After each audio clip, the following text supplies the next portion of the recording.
What if the fate of nations hung on the thrust of a single spear? That night at Golgotha, the storm raged with a fury that seemed to echo the violence of the day.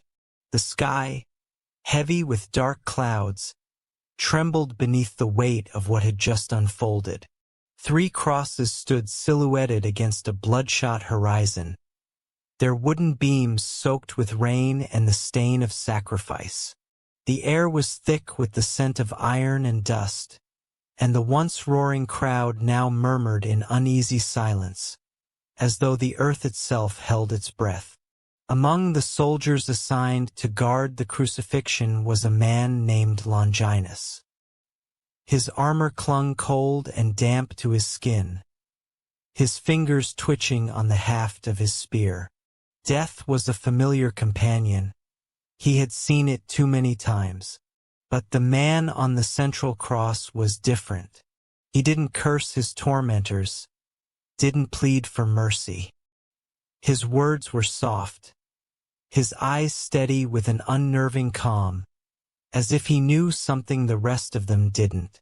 As thunder split the sky and lightning streaked across the heavens, the world seemed to pause.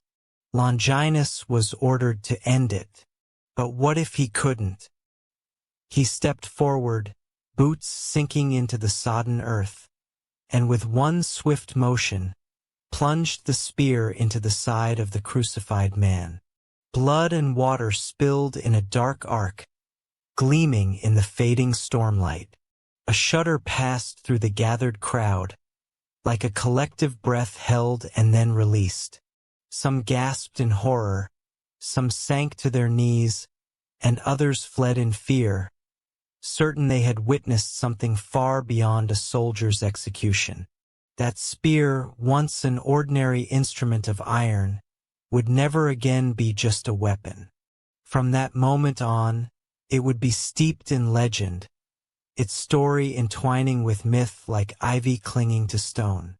It was said the spear held the last trace of the Christ within it, a fragment of both suffering and divinity.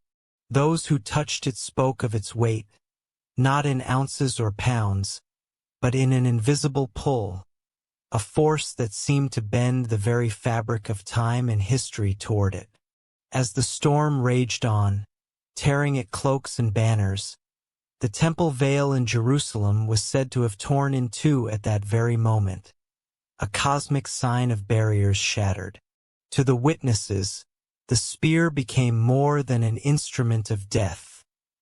It was now a relic with unimaginable significance. Whispers spread quickly, speaking of its power, that whoever wielded the spear would be invincible, that empires would rise and fall by its bearer's will. When the body was finally removed from the cross, the spear remained in the hands of the legionaries. To them, it was little more than a spoil of war, a curiosity to be taken back to the heart of empire. But it was something far greater, something that would haunt the future. But among the secretive followers of the man they called the Christ, the memory of that fateful thrust took on a different weight. They spoke of it in whispers, as if uttering it aloud might summon both blessing and damnation. It would be years before the story of the spear took form in scrolls and manuscripts, and even longer before it found its place in the annals of history. The early chroniclers debated its true meaning. Was it an act of sheer cruelty, or had the hand of fate, unseen yet deliberate, guided Longinus to pierce the Savior's side? Over time, the soldier himself became part of the legend. Some said he lost his sight in the aftermath, only to regain it by touching the blood of Christ. Others murmured that he was forever changed, that he converted, guarding the spear as a sacred trust until his final breath. What remains certain, though, is this: the relic did not fade into the shadows of history. It became something far more, an enduring symbol, its story woven into the very fabric of the world. Instead, It passed from hand to hand, drawing with it a shadow of destiny. In the vaults of Rome, in the courts of emperors, in the whispered prayers of monks, the spear began to take on a life beyond metal. It became the spear of destiny, believed to choose rulers, to topple tyrants, and to shape the course of history itself. But on that storm-lashed night, none of that was yet written. Only a soldier, a spear, and the stillness of a hill waiting for dawn remained. Lightning split the sky one final time, illuminating the weapon in Longinus' hand. For an instant it glowed, iron catching fire from the heavens, before darkness returned. And in that darkness, a legend began to breathe. The storm slowly ebbed, its violence giving way to a softer rain. The crowd dispersed, footsteps sinking into wet earth. The hill of execution was left in uneasy quiet, save for the steady patter of drops against stone. Above, clouds parted just enough to reveal a sliver of moonlight, silvering the shaft of the spear as it rested in the soldier's grip. No one yet knew the weight of what he carried. And so, in the hush after thunder, a relic was born, not merely of iron and wood, but of story and symbol. A relic that would pass through centuries, cloaked in secrecy, feared by some, sought by others. A relic destined never to rest. The rain softened further, as though the earth itself were sighing after grief. Shadows stretched longer, and voices faded to silence. Only the whisper of the wind carried the memory of the strike, winding down the slopes of Golgotha like a secret carried into dream. Beneath the streets of Rome, in corridors where light dared not linger, the faithful gathered. Oil lamps flickered against rough-hewn walls, their glow casting halos that danced over faded frescoes of loaves, fishes, and shepherds. The air was damp, carrying the scent of stone and mildew mingled with the faint waxy smoke of candles. It was here, in the silence of catacombs, that whispers of the spear began to pass from ear to ear, like a fragile flame kept alive in darkness. The Christians who huddled in those hidden chambers lived under constant threat. To pray openly was to risk chains, arenas, and death. Yet the story of the crucified Christ had spread too deeply to be silenced, and with it, the tale of the spear that pierced his side. They spoke of it not with triumph, but with awe, as if its memory was a relic of both sorrow and promise. Some said the spear was cursed, for it had been the instrument of the final wound. Others, with softer voices, insisted that it was sanctified, infused with the blood and water that had spilled from the side of the Savior. In those hushed circles, the weapon became more than iron. It became symbol, paradox, mystery. One tale that clung to the walls of those underground chambers was of Longinus himself.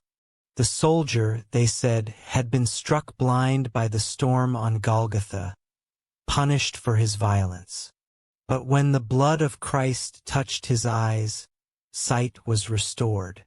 It was whispered that he repented, abandoned the legion, and lived out his days in obscurity, carrying a faith that began with the thrust of his spear.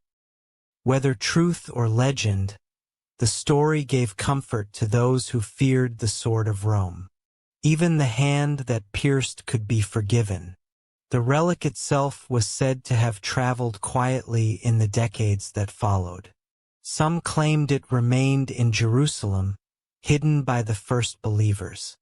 Others said it had been carried to Antioch, concealed in a reliquary beneath the altar of a modest church.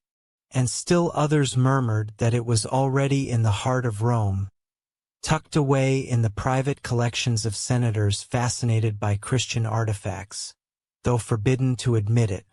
The catacombs became echo chambers of speculation. Every gathering brought new variations, some hopeful, some dire. A woman with silver hair spoke of visions, claiming the spear would one day be lifted by kings, its bearer unable to fall in battle. A gaunt man argued that such power was dangerous, that perhaps it was best the spear be lost forever, buried where no hand might claim it. And all the while, the flickering lamps made their faces seem carved from shadow and flame, as if the very walls themselves listened. Beyond the whispers of faith, the spear was quietly becoming entangled with politics. Roman officials, curious about this sect that would not die, took notice of the stories. Some mocked, some feared, but a few began to wonder. If this weapon truly held such influence, could it be harnessed by empire? Thus the legend spread in two directions, among the persecuted faithful as symbol of hope and among the powerful as the seed of ambition. Centuries later, chroniclers would argue over where the relic truly lay during those fragile beginnings. The truth is clouded by silence, for the earliest guardians left no record beyond oral tradition. But what is certain is that the memory of the spear endured, carried like a hidden ember through generations of believers who prayed in shadows. In the catacombs, those whispers soothed and unsettled in equal measure. They comforted the weary with visions of divine justice, but also warned of the heavy burden such a relic carried. Perhaps it was never meant for mortal hands. Perhaps its story was a parable, not a possession. Yet the human heart is rarely content with parables alone. Somewhere in the silence, someone always asks, "Where is it now?" That question stirred in every hidden chamber, weaving itself into dreams, and so the legend grew unseen but unforgotten, just as the flicker of candlelight grew bright against the dark, until even the silence seemed to breathe with expectation. As the lamps burned lower, shadows lengthened into stillness. The faithful slipped quietly into the night, leaving behind only the scent of wax and the faint echo of murmured prayers. In that hush, the whispers of the spear lingered, pressed into stone like secrets too heavy to be erased. Dawn broke over the city of Constantinople with the gleam of domes and marble walls catching the first fire of the sun. The empire was shifting, its center of gravity tilting eastward, and with it came a hunger for symbols, objects that could bind heaven to throne, relics that might crown power with divine legitimacy. It was in this new order, under the reign of Constantine the Great, that the story of the spear began to weave itself into the fabric of imperial destiny. Constantine was a man of visions. On the eve of battle, he was said to have seen a sign in the sky, a radiant cross, accompanied by words that promised victory under its symbol. Inspired, he ordered his soldiers to march beneath banners bearing the Cairo, the emblem of Christ. Against odds, he triumphed at the Battle of the Milvian Bridge. To his enemies, it was mere fortune. To his followers, it was divine proof. To Constantine himself, it was a calling. In the years that followed, as he cemented his rule and reformed the empire, Constantine sought to gather relics of Christendom, both as acts of devotion and as instruments of authority. Among them, whispers told of a weapon already tinged with destiny, the spear that had pierced the side of the crucified Christ. If such a relic could be brought into the hands of an emperor, what doubt could remain of heaven's favor? Chroniclers later claimed that fragments of the spear reached Constantine's possession. Some said it was gifted to him by bishops eager to anchor their faith to the crown. Others suggested it had traveled from Jerusalem to Antioch, then on to the heart of the empire, carried in secrecy until it emerged in his court. Whatever the truth, the idea took hold. The emperor wielded not only the power of Rome, but the relic of destiny itself. In the shimmering halls of Constantinople, the spear was no longer the rough weapon of a legionary, but a sacred object adorned, encased in gold and precious stones, resting within reliquaries where incense clouded the air. It was displayed not as a tool of violence, but as a token of divine sanction. To touch it was to touch the thread between heaven and earth. And yet, power is never without shadow. Rumors swirled that the relic cursed as much as it blessed, that emperors who claimed it found their reigns marked by both triumph and tragedy. Constantine himself, though victorious and immortalized as a saint by some, was plagued by illness near the end of his days. Superstition entwined with history. Was his suffering the price of bearing a relic too great for mortal hands? Still, the spear's aura only grew. In the centuries that followed, Byzantine emperors would preserve it as part of their holy arsenal, displayed on feast days and in processions, a silent reminder that the empire did not rest on marble or steel alone, but on relics that tied them to the sacred narrative of Christ.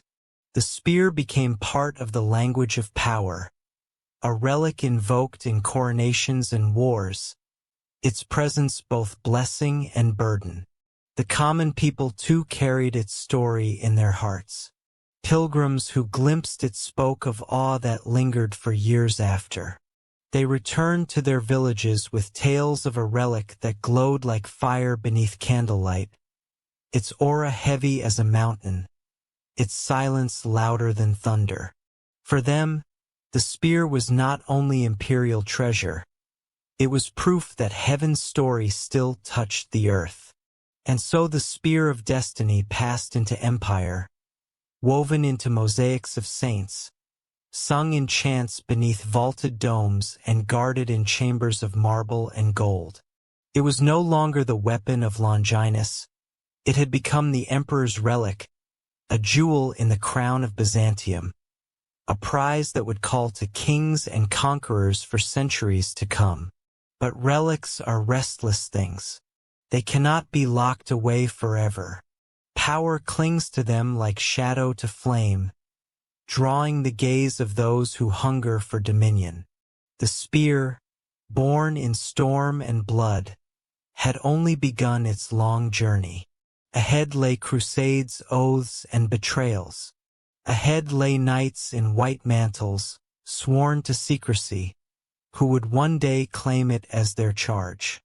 The city stirred as morning bells rang across Constantinople, streets filled with merchants and pilgrims, soldiers and priests.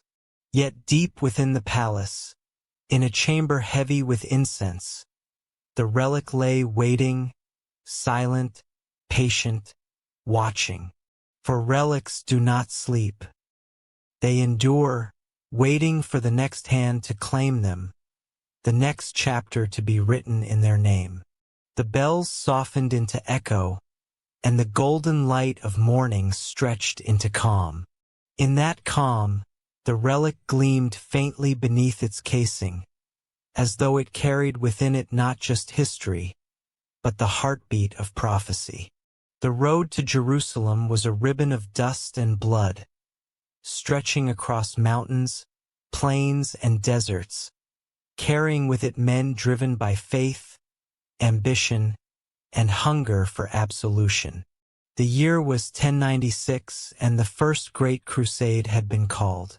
From villages and cities across Europe, thousands set out under the sign of the cross, their banners snapping in the wind, their armor clinking in rhythm with weary steps.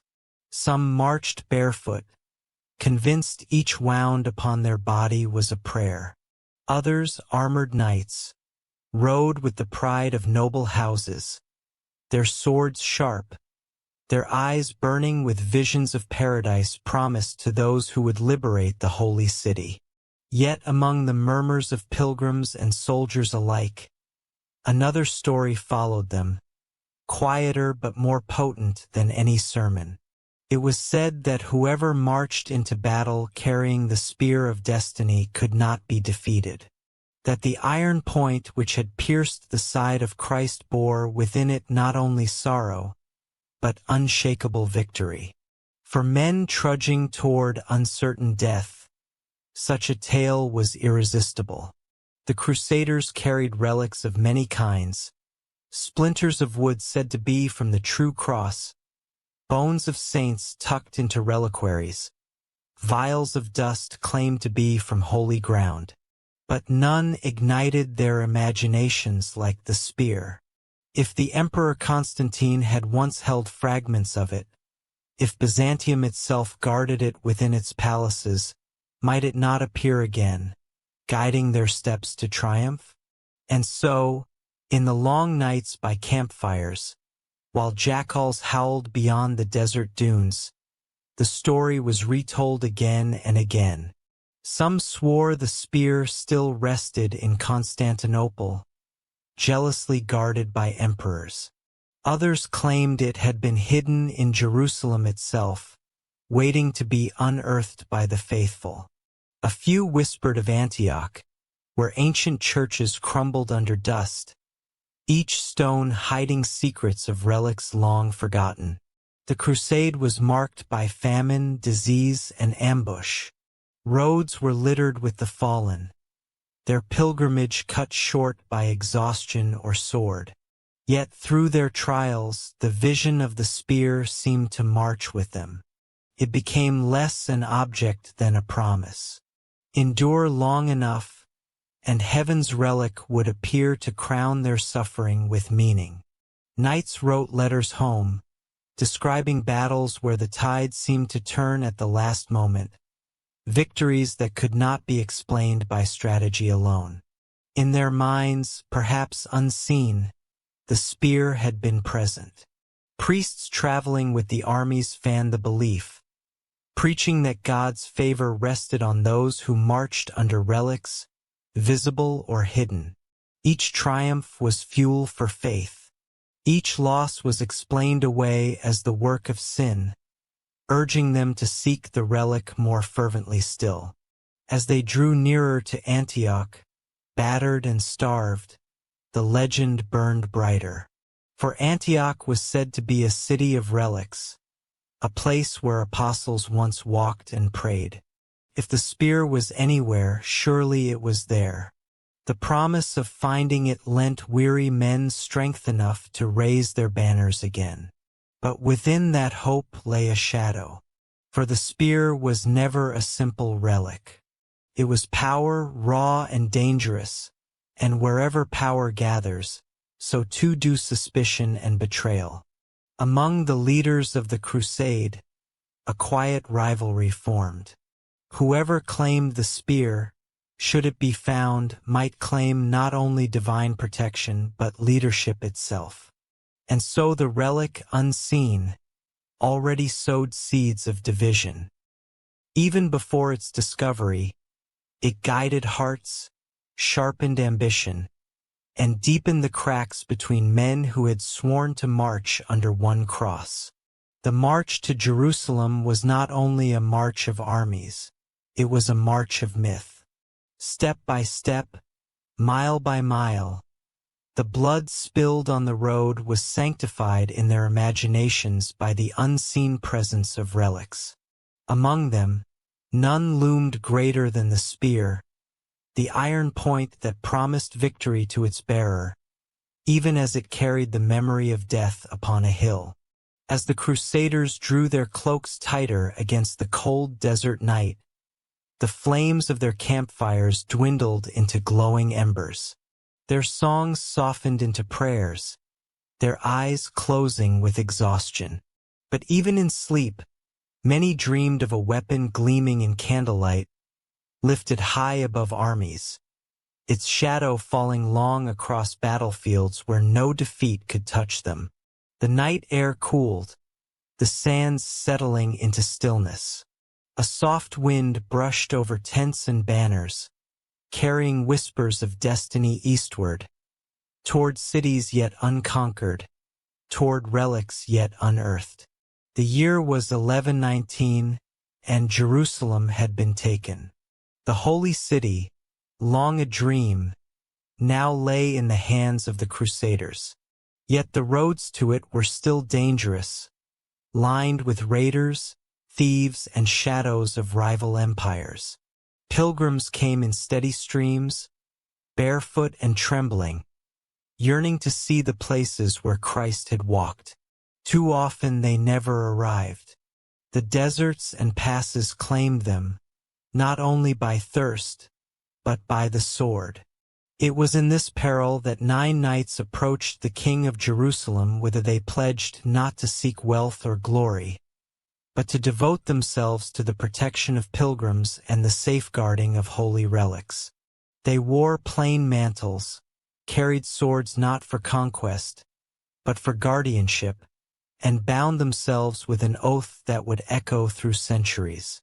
These were the poor fellow soldiers of Christ and the Temple of Solomon, soon to be known simply as the Knights Templar. By day they rode the roads, shields marked by a red cross, escorting the faithful from city to shrine. By night, they dwelled within the precincts of the Temple Mount itself, their quarters said to be built upon ancient foundations, foundations that stirred whispers of secrets hidden deep beneath stone. For the Temple Mount was more than a fortress.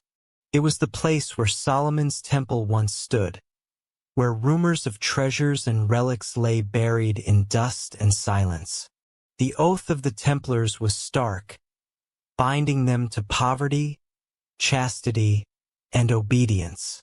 But there was another vow, spoken less openly, carried more in silence than in words. It was the oath to guard what the world was not ready to see, for relics had power, and power was perilous. In the dim glow of their chapels, lit only by flickering oil lamps, the knights bowed their heads over reliquaries, swearing that what came into their hands would not be squandered, nor displayed as trophies of pride, but hidden, preserved, and watched.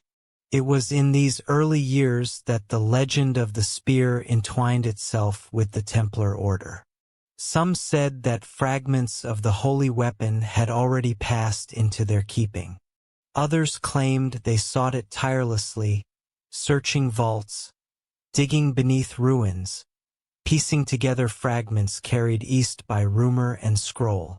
Whatever the truth, the Templars became linked in the imagination of Christendom to relics too dangerous for kings, too sacred for common eyes.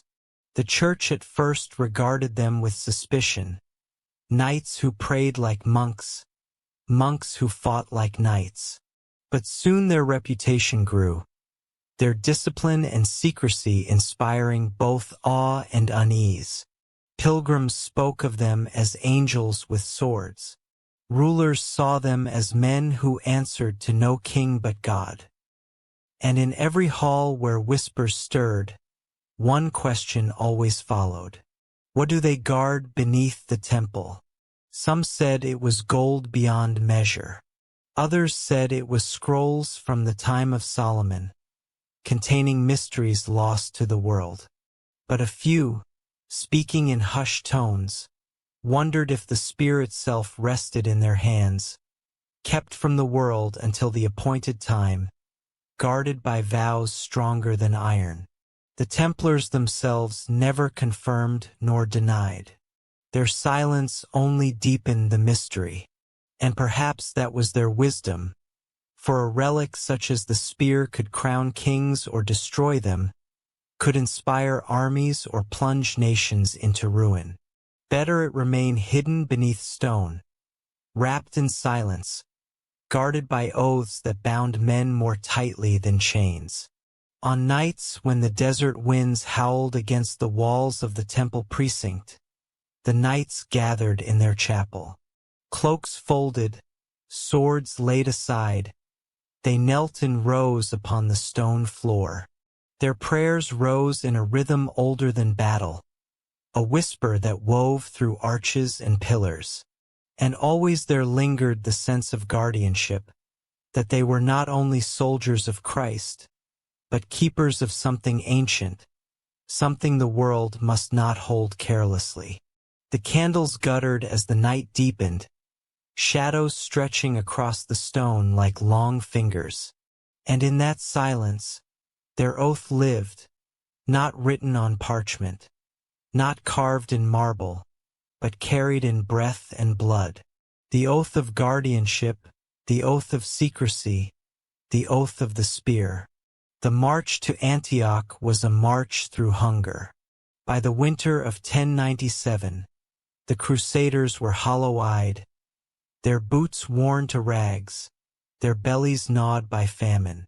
Yet still they pressed forward, driven by the vision of Jerusalem and by whispers that relics of immeasurable power lay hidden in the ancient city.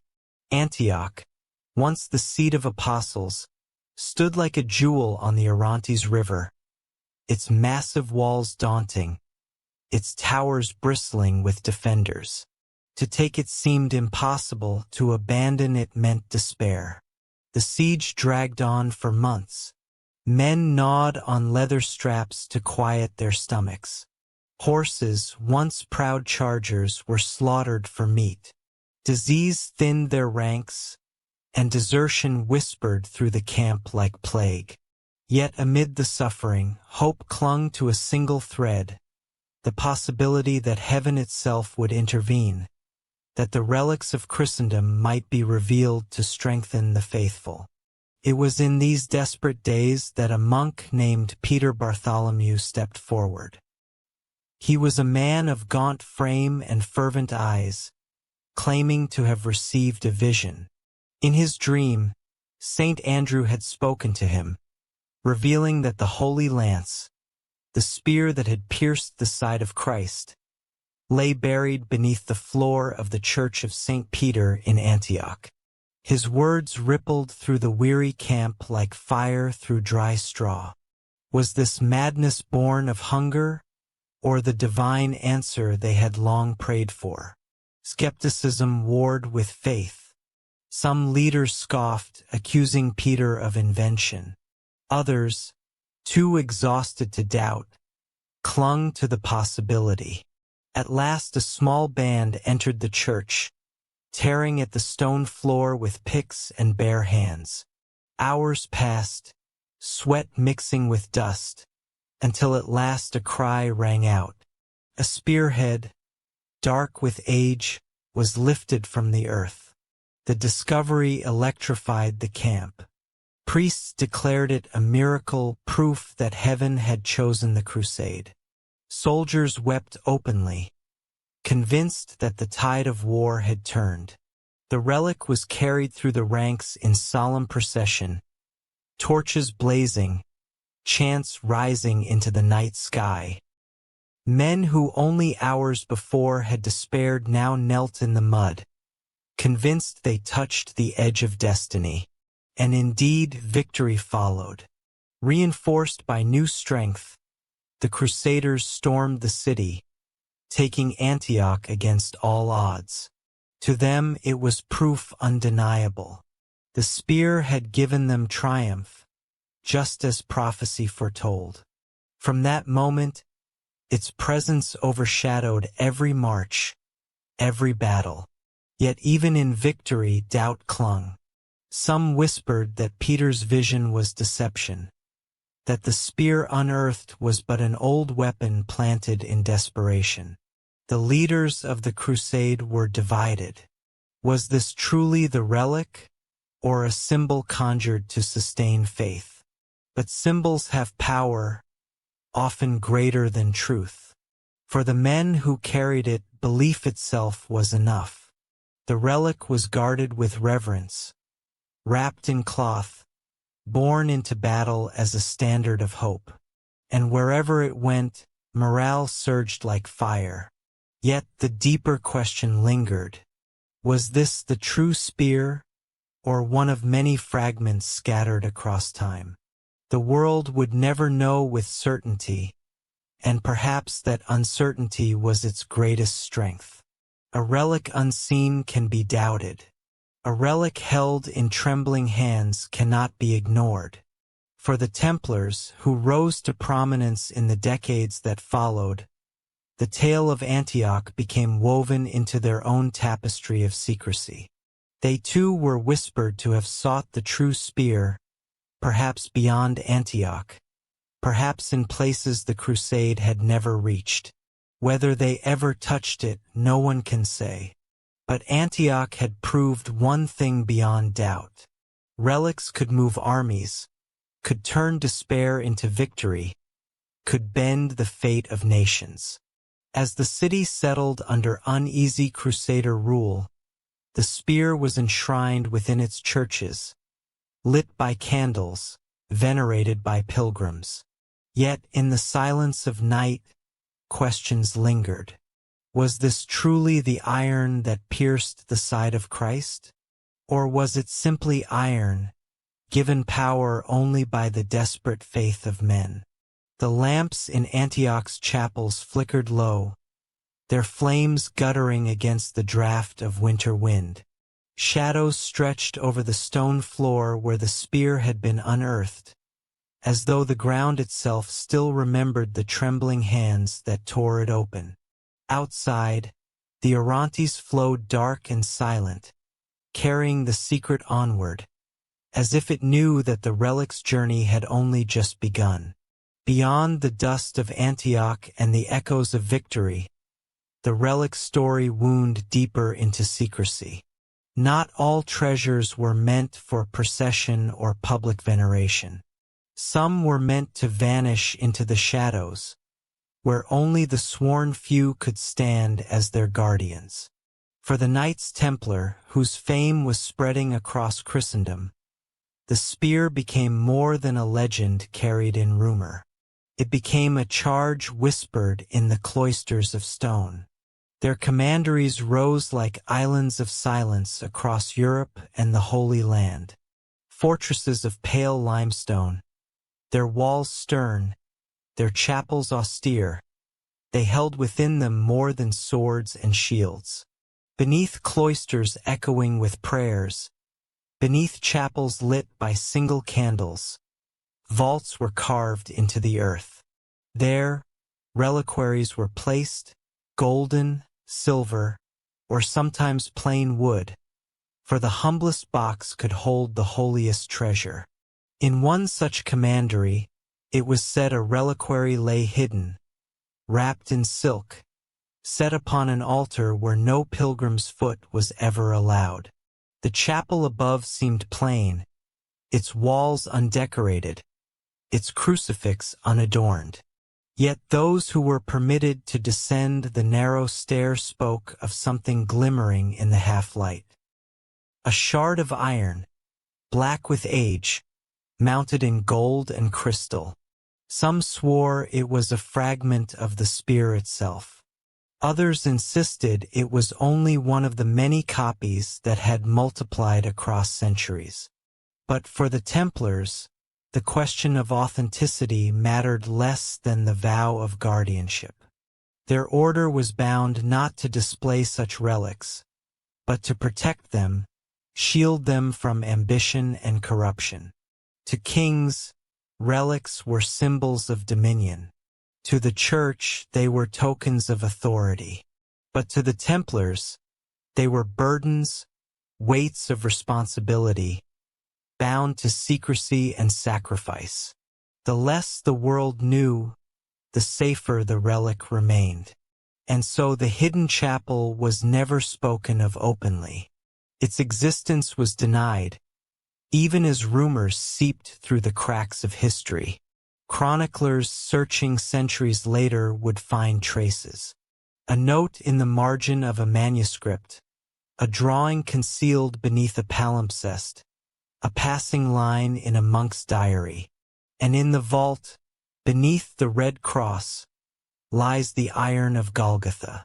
Too vague to prove, too haunting to ignore. Imagine the scene within that chapel, the air cool and heavy, carrying the scent of limestone and beeswax.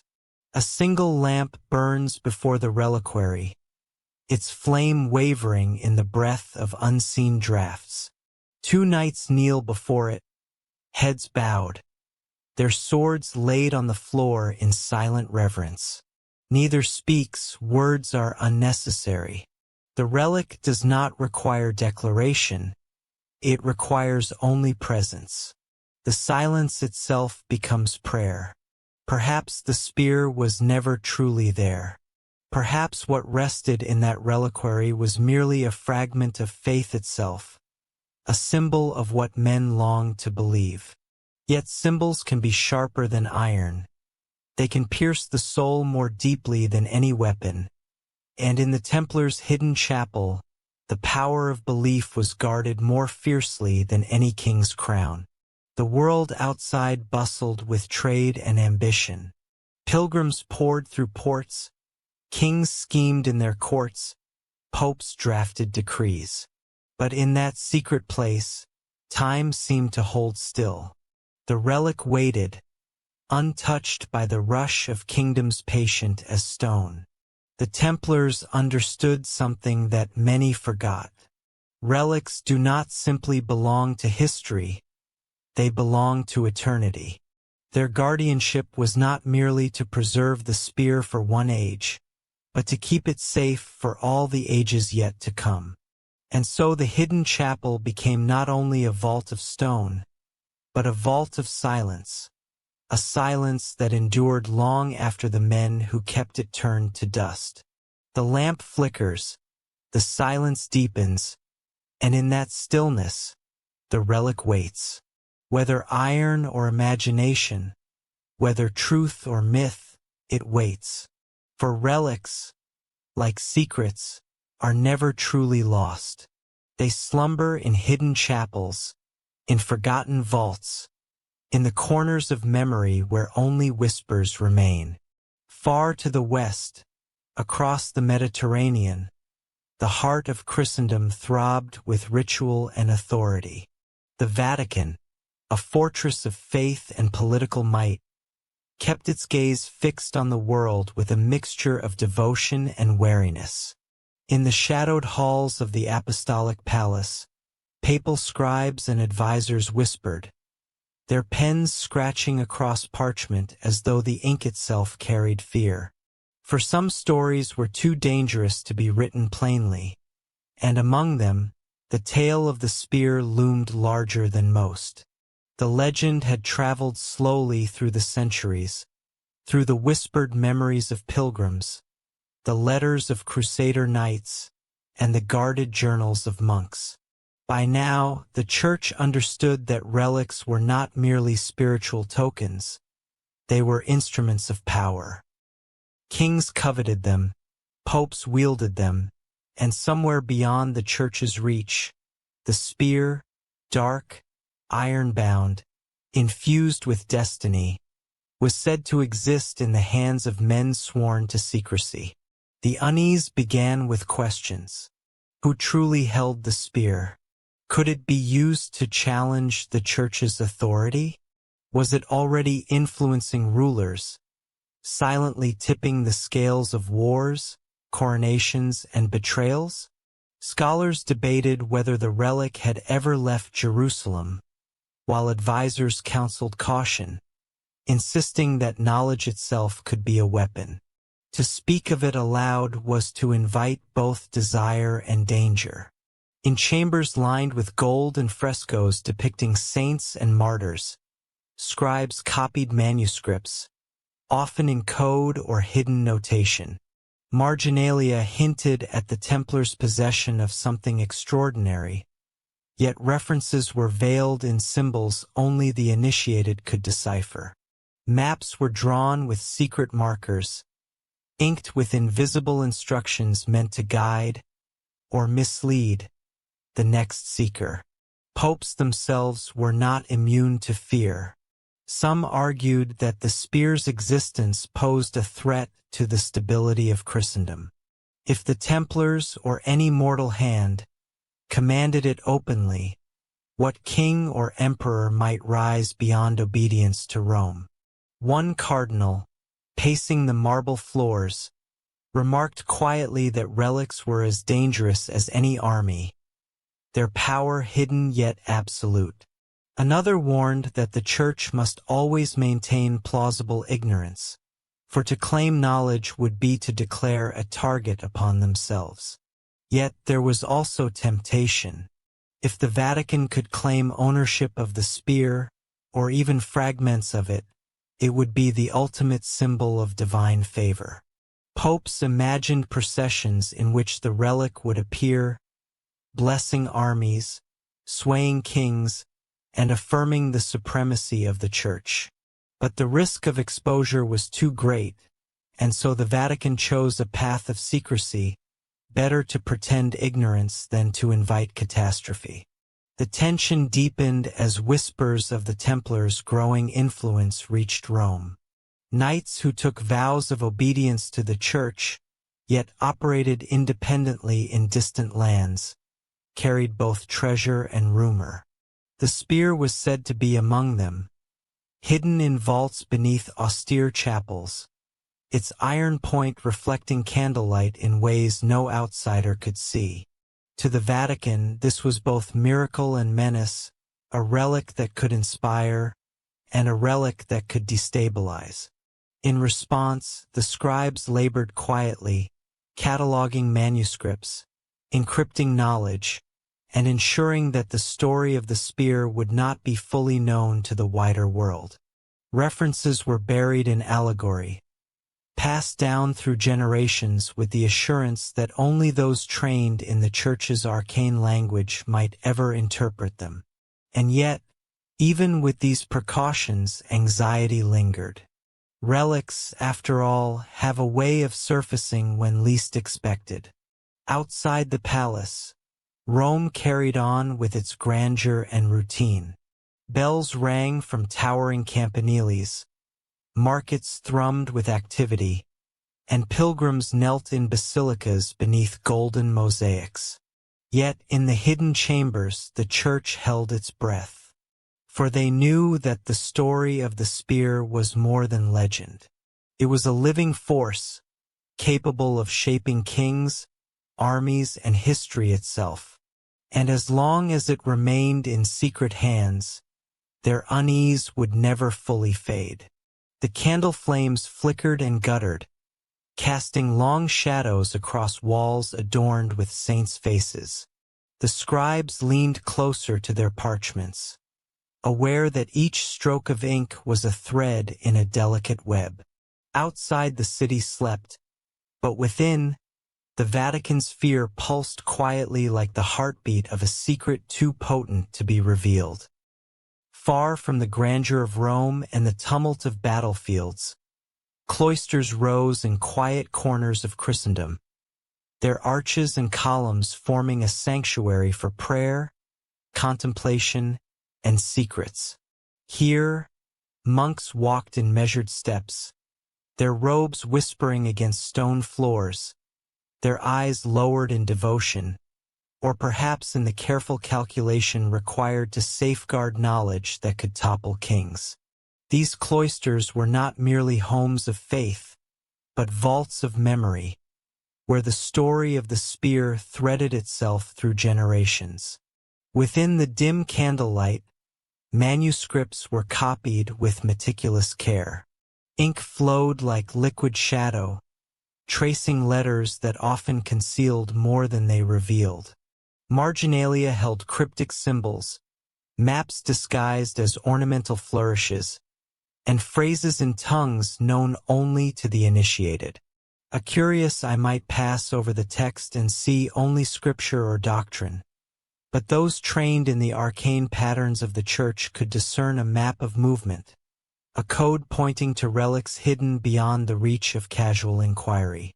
It was here, in cloisters cloaked with silence, that the Templars' connection to the spear was first whispered into permanence. Monks chronicled journeys eastward, where rumor held that fragments of the holy weapon had crossed deserts and mountains, finding temporary sanctuaries and monasteries along the Silk Road. Each note was deliberate, each omission intentional. Knowledge was power, but power in the wrong hands could bring ruin. Some manuscripts spoke of Antioch, of Constantinople, of Jerusalem, but always veiled in allegory. A staff of the blessed or iron of the martyr could refer to the same relic or to dozens of copies meant to confuse seekers. Symbols danced on the margins, a star here, a cross within a circle there, so that the uninitiated might see only decoration while the informed understood instructions. In this way, the spear's story traveled silently, invisible to those outside the cloistered circle. Monks whispered of visions, too. One would dream of a distant mountain pass, where a glimmer of iron caught sunlight through the mist. Another would awaken convinced of a map hidden beneath the monastery's floorboards. Each interpretation was discussed in hushed tones, never written outright, lest the knowledge escape through carelessness. The walls themselves seemed to hold memory, stone absorbing secrets, cloisters becoming as much a guardian as any knight or vault. Yet the Church did not fully trust even its own monks. The Templars' rise had been meteoric. Their influence spread quietly, but decisively, across Christendom. Wherever a commandery was established, cloisters often followed, and with them manuscripts encoded with clues to the spear's resting place. Rome watched cautiously, knowing that secrecy alone could not guarantee control. Silence had to be maintained, but vigilance had to endure. In these corridors, the distinction between devotion and duty blurred. Monks prayed for the soul of Christ and for the endurance of knowledge. Every step, every flick of candle flame was part of a ritual of preservation. The spear's story was too potent to allow to drift unguarded, too consequential to leave to memory alone. Each generation of scribes and priests became a link in an unbroken chain, binding past and future with whispers, ink, and stone. Some nights, the cloisters were alive with shadowed figures, Knights Templar arriving under moonlight, exchanging wordless gestures with monks in the corridors. The exchange was subtle. A nod, a carefully folded parchment, a glance that conveyed instructions too sensitive to speak aloud. The spear was never mentioned by name, yet every gesture spoke volumes. Its presence, whether literal or symbolic, permeated the stone halls, and so, within these cloisters of silence, history moved quietly, invisibly. The relic's path eastward, the coded manuscripts, the allegories in marginalia, all converged here. Outside, kingdoms fought, popes conspired, armies marched. Inside, the story was preserved, safe from conquest, from ambition, from folly. At night, when the wind brushed against cloister walls and the lamps flickered low, the air seemed to hum with expectation. The spear's journey had paused for a moment, resting in secrecy, awaiting the next hand, the next chapter, the next whisper in the endless chain of guardianship. Beyond the familiar roads of Europe, beyond the fortified walls of crusader cities, the world stretched wide and perilous. Deserts unfurled like golden seas, mountains rose like jagged teeth against the sky, and rivers carved hidden valleys where few dared to tread. It was along these routes, ancient trails worn by merchants, pilgrims, and armies alike, that the Templars sent caravans into the dawn, carrying more than provisions.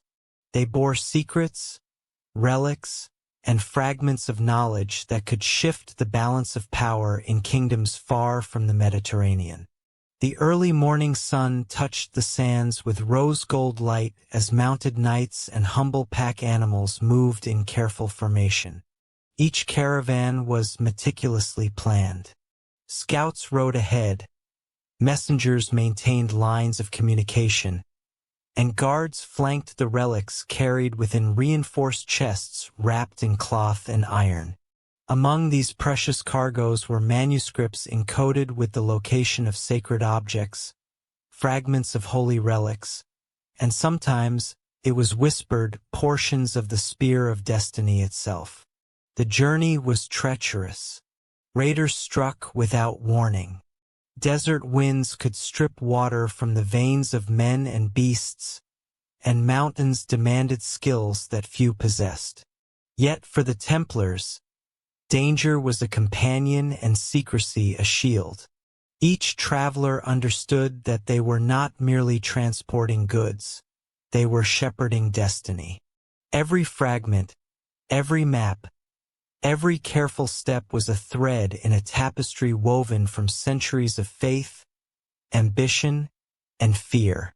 Along the caravan's route, monasteries offered sanctuary, markets offered cover, and traders provided a network of discreet communication. The journey itself became a living code, an intricate dance of movement and concealment. To outsiders, the caravans might seem simple, transporting grain or silks, but for those who knew the signals, each lamp, each mark on a tent, each messenger's timing conveyed a message that could alter the search for the spear. In desert oases, the knights rested beside wells, the glint of steel catching the morning light. They would kneel in prayer, their voices low, blending with the soft ripple of water over stone. Sometimes manuscripts were unrolled, passages read aloud under the moon, yet coded in such a way that only the initiated could understand their meaning. The relics themselves remained covered, untouched, silent, as though aware of the enormity of their journey. Whispers of the spear's path spread in fragments. A merchant might remark to a fellow traveler that a holy iron staff had passed through the region. A monk could hint that fragments had been enshrined in a distant monastery. Each whisper was carefully constructed to mislead as much as to inform, creating a labyrinth of information meant to protect the truth while perpetuating the legend.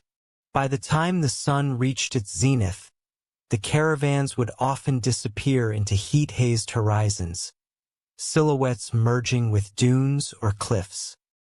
Observers from distant villages might glimpse them and sense only the ordinary. Knights pack animals, a trail of dust. They could not know that destiny traveled with each step, that fragments of a weapon forged in the shadow of Golgotha were moving silently toward lands far beyond Christendom, into territories shaped by unknown cultures, mysticism, and prophecy. It was in these journeys, stretching toward Persia, India, and the distant East, that the spear's legend began to mingle with local myth. In markets and monasteries, whispers merged with the oral traditions of travelers, blending the Christian relic with tales of kings, sages, and sacred weapons of distant lands. The iron point of the spear, unseen yet ever-present, began to gather a halo of mystery that transcended geography, language, and faith. At night, when the stars spread like a silver ocean above the tents, the Templars would keep watch. Fires were dimmed, shadows stretched long across the sand. The relics rested, silent, under layers of cloth, beneath the gaze of men sworn to protect them with life and honor. The desert itself seemed to recognize the weight of what passed through, winds whispering in a language older than empires, carrying echoes of prophecy into the night. And so, as dawn broke over distant horizons, the caravans moved again, carrying with them not only supplies or maps, but fragments of history, fragments of faith, and perhaps the very spear that could shape kingdoms. Every mile traveled was both preservation and concealment, a careful choreography in which the past met the present, and the future remained uncertain, waiting for hands worthy or unwitting to claim it. As the Templar caravans pressed further into the lands of Persia and the distant reaches of Asia, they entered a world steeped in its own mysteries, a world where sacred texts and relics carried the weight of centuries. Mountains loomed like silent sentinels, rivers cut deep valleys through the earth, and cities rose like jewels in the desert sun. Here, the air itself seemed heavy with history, the scent of spices and incense mixing with the dust of ancient streets. The Templars, skilled in secrecy and observation, sought not only protection of pilgrims, but knowledge. In monasteries hidden among hills, in temples shrouded by jungle or sand, they encountered scrolls and manuscripts whose script was alien to Europe, yet whose message resonated with their own faith. Tales of divine instruments, sacred battles, and relics that could sway the fate of nations. Some suggested that these texts were not merely myth, but contained hidden truths, clues that could illuminate the path of the spear across continents. In dimly lit rooms, the knights would unroll papyrus or silk scrolls, carefully tracing symbols and characters with their fingers. Monks and scholars of distant lands guided them cautiously, aware that these foreigners carried with them both curiosity and potential danger. The Templars, in turn, encoded portions of their own knowledge, folding Christian relics lore into local allegories, leaving messages only the trained eye could interpret. In this delicate exchange, a cross met a crescent, a star intersected with a lotus, and the story of the spear became part of a broader tapestry of sacred artifacts and prophecy. Some scrolls hinted at weapons of unimaginable power, described in metaphors and riddles, often blending legend with history. One manuscript spoke of the iron that drank the blood of the heavens, resting beneath a temple whose stones sang with the memory of kings long dead. Another referred to a staff that pierces the mortal and touches the eternal, a phrase that made the Templars' hearts quicken. Could these be references to the very spear they sought, or mere allegory shaped by local myth? They could not be certain, and uncertainty became their ally, protecting the relic's true secret. The Templars also recorded their own observations, mapping routes, noting mountains and rivers, inscribing their discoveries on parchment hidden within false bindings. Some of these scrolls were left behind intentionally, encoded with riddles meant to mislead would-be seekers, ensuring that only the order or the worthy could continue the quest.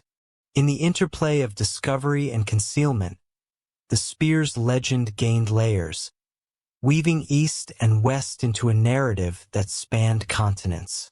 At night, fires glimmered in caravan camps, casting flickering shadows over scrolls and reliquaries. The scent of incense mingled with the cold air, and whispers of distant lands filled the ears of the knights.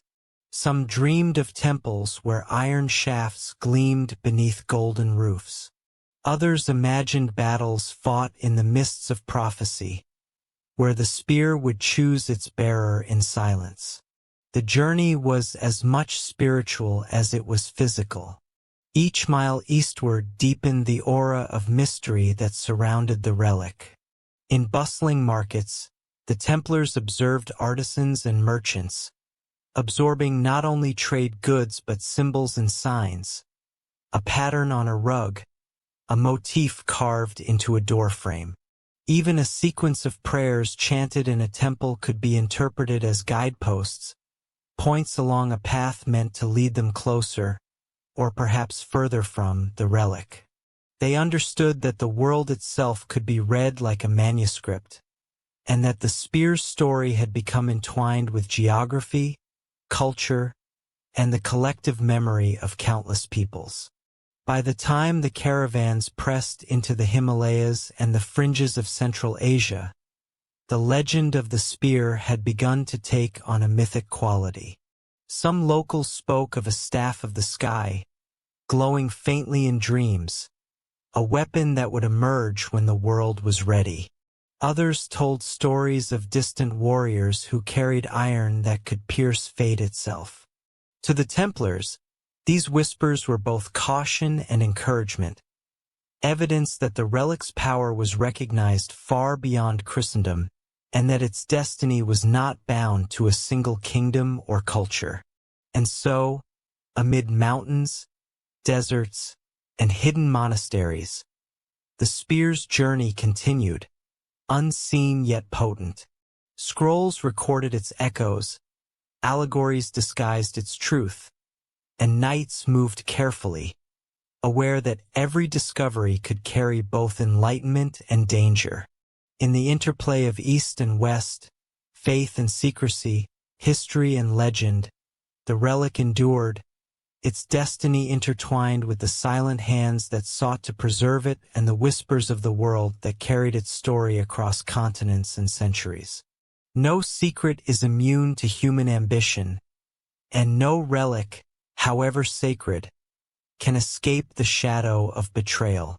The Templars, guardians of the Spear of Destiny, carried not only iron and silk-bound scrolls, but also the weight of envy, greed, and intrigue that stalked them like a hidden predator. Across Europe and the East, whispers traveled faster than the knights themselves, carried by merchants, monks, and spies eager to seize what was not theirs. Within the order, vigilance was absolute, but even the most disciplined knights were not infallible. Some coveted power, imagining themselves chosen by destiny to wield the spear. Others were swayed by bribes, promises, or fear, whispering fragments of the sacred map to those who lurked beyond the commandery walls. In such a web, the line between loyalty and treachery blurred, and the air itself seemed thick with secrets waiting to ignite. Outside the Templar strongholds, the church and monarchs observed cautiously. Rome, always wary of unchecked power, received occasional hints that the order possessed relics beyond what was publicly acknowledged. Kings, seeking advantage, attempted to curry favor with the knights, offering lands or titles in exchange for knowledge. Some even attempted to infiltrate caravans, posing as pilgrims or merchants, hoping to glimpse the holy iron shaft that could turn the tide of armies. The most dangerous betrayals were subtle, invisible until their consequences unfolded. A misplaced scroll here, a forgotten mark there, could reveal paths meant to remain hidden. Entire campaigns might be redirected, and lives lost or spared, based on information stolen in shadow. In some cases, local rulers in the East sought to exploit the Templars' movements, offering false guidance or masking treasure behind layers of myth. The spear's journey became not only a test of endurance, but of discernment, of knowing whom to trust, and when suspicion itself must guide action. In the cloisters and commanderies, the knights whispered among themselves, discussing visions and rumors with utmost discretion. Names were rarely spoken aloud. References were veiled in code or metaphor. The most senior knights carried the burden of secrecy, knowing that a single misstep could undo centuries of guardianship. Each night, As lamps guttered and shadows lengthened, the same question haunted them. Could the spear survive the ambitions of men? Even allies could betray without malice, drawn instead by desperation or fear. A monk might reveal a coded passage, believing it essential for the Church's guidance. A young knight might misplace a scroll, unaware that it contained instructions to a hidden vault.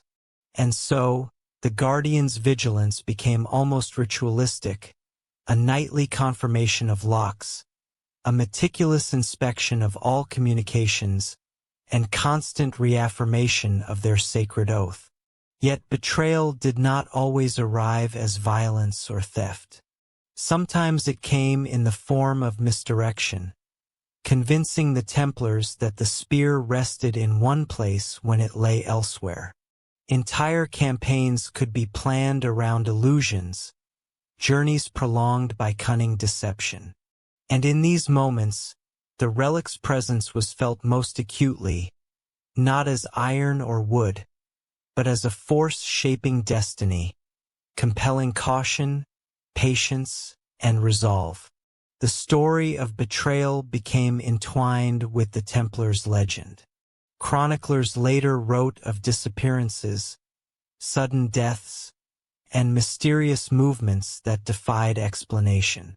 Some noted the occasional falling out of favor within the order, suggesting that secrecy alone could not contain human desire. And yet, despite all, the spear remained safeguarded, a testament to the discipline and determination of those who had sworn to protect it above all else.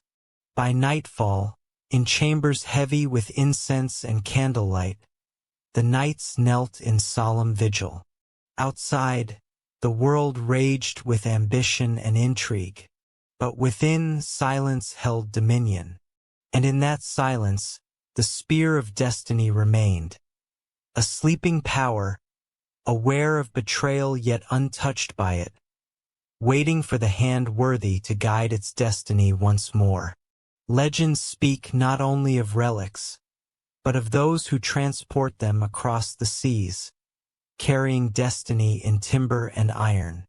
In the mid-13th century, a fleet of ships set sail from the ports of Acre, loaded with treasures amassed over decades of crusades, gold, manuscripts, and, it was whispered, fragments of the spear of destiny itself. The knights entrusted with these cargoes understood the magnitude of their duty. Failure meant more than lost wealth, it could alter the fate of kingdoms. The fleet glided into the Mediterranean under a cloak of secrecy, sails black against the twilight sky. Experienced navigators guided them through treacherous waters, wary of pirates and rival fleets that sought relics as much as coin. Yet the sea is a capricious guardian. Storms could rise without warning, waves smashing against hulls like the fists of gods, and navigation itself became a gamble when compasses wavered and stars hid behind clouds. Night after night, the ships held their course. Lanterns dimmed, voices hushed. Knights patrolled the decks, eyes scanning for anything that might threaten their precious cargo. The relics themselves, wrapped and secured in reinforced chests, seemed almost to hum with expectation, as if aware that their journey might mark a turning point far beyond the vision of mortal men. Then, as the fleet approached a narrow strait, disaster struck. Sudden storms tore through the ships with relentless fury. Masts splintered, sails shredded, and the churning waves claimed vessels one after another. In the chaos, the knights fought valiantly, but even courage and discipline could not overcome nature's wrath. Some ships sank, dragging their precious cargo to the ocean floor. Others disappeared, lost to currents, their fate unknown. Survivors spoke of the horror in hushed tones, men clinging to wreckage, relics slipping from grasp, lanterns bobbing like distant stars before being swallowed by darkness. Many swore that in the storm's heart they glimpsed shadows of the spear itself, shining faintly beneath the water, resisting the pull of the deep. Whether this was miracle or hallucination, no one could say, but the memory lingered in nightmares for decades. The vanished fleet became a story of both caution and obsession. Chroniclers, some of whom claimed to have seen the aftermath, recorded fragments of tales. Distant wreckage washed upon shores, empty chests discovered in coves, relics resurfacing years later under circumstances impossible to verify. Each account deepened the mystery, lending the spear a presence that transcended its physical form, as if it were capable of vanishing at will, hidden until the world was ready, or until fate itself called it forth. Over time, the legend spread. Rumors of the fleet's disappearance fueled the imagination of kings, adventurers, and would-be treasure hunters. Maps were drawn, often with deliberate errors, indicating where ships had sunk or where relics might lie buried. Some claimed to have found fragments, pieces of iron or splintered wood, yet none could be verified as the true spear of destiny. Its elusiveness became part of its power, a reminder that destiny is not something granted, but something earned and sometimes hidden by forces beyond comprehension. In cloisters and Templar commanderies, discussions of the vanished fleet were rare and always careful. What could be spoken in public risked drawing eyes and hands eager for power. The surviving knights and scribes recorded the story only in code, ensuring that knowledge of the fleet, and any relics it carried, remained as much a test of faith as a history. Each tale, each notation, was layered with both truth and misdirection, a safeguard against ambition and curiosity alike.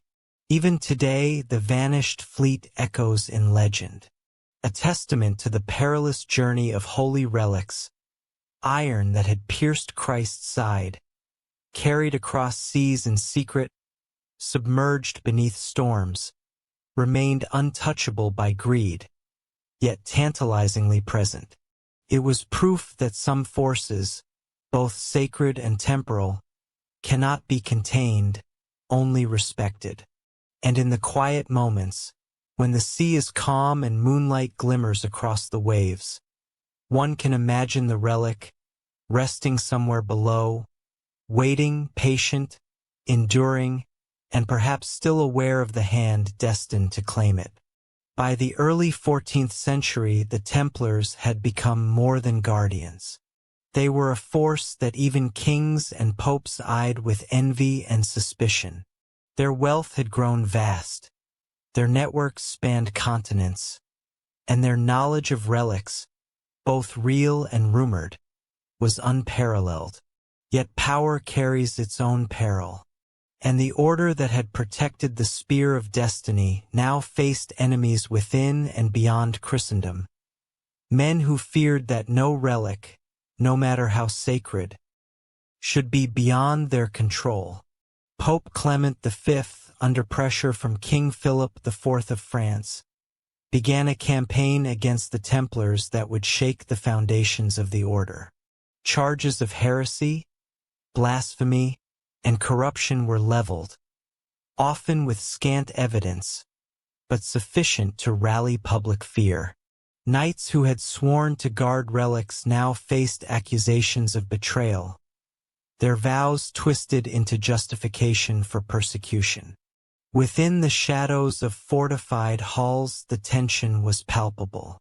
Those who had protected centuries of secrecy understood that the order itself, and perhaps the spear, were at risk.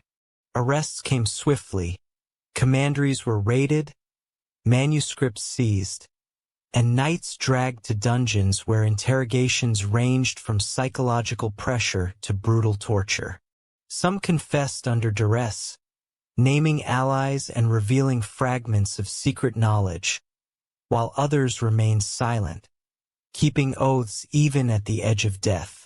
Through it all, the spear itself vanished from sight. No chronicler could confirm its fate. Perhaps it had been hidden within the labyrinth of vaults carried away by loyal knights, or secreted into lands beyond reach of the church and crown. The downfall of the Templars was a carefully orchestrated symphony of political maneuvering. Philip IV sought to claim their wealth, the papacy sought to assert dominance, and in the chaos, rumors of the spear's survival spread. Whispers told of knights who escaped to the east, taking fragments of the relic with them, while others were said to have hidden manuscripts detailing its location within European monasteries.